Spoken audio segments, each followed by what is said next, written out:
Well, as you know, I'm sure, the Muslim Brotherhood, that is before Morsi came to power, were very expressed time and again their unhappiness, their opposition actually to Israel, to the peace treaty for that matter. But once they have come to power, obviously they have to reconsider everything before they say anything to the contrary. So that is a given in most situations such as this.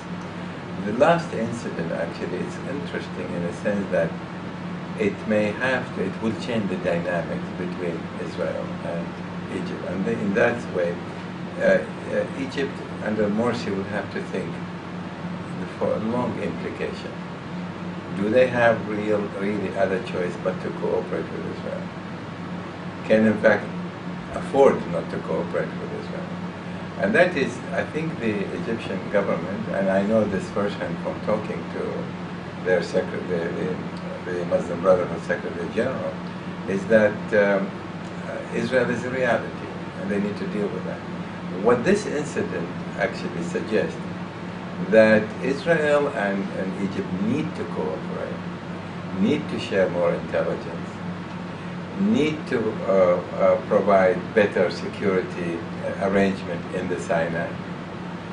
And in so doing, inadvertently, they will have to cooperate much closer than they ever before. So in that sense, you might say that this terrible, tragic incident might actually precipitate improved relations between Israel and Egypt over time.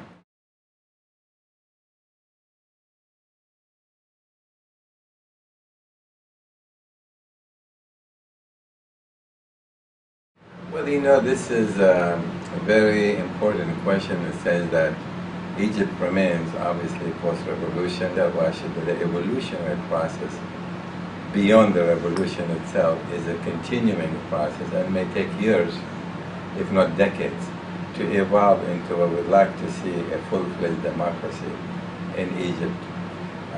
For some people, this still would be wishful thinking even 20 or 30 years from today.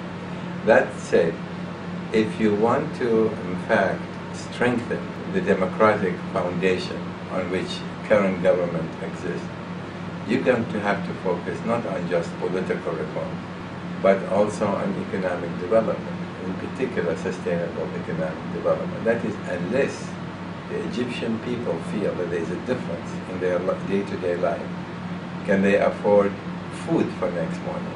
They can afford to send their kids to school. Can they afford better health care?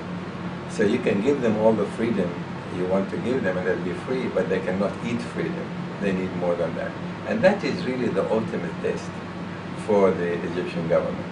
As to the military, we have said from day one, the military in Egypt will not relinquish certain aspects of the Egyptian foreign policy, namely, they will retain in their hand national security at all costs.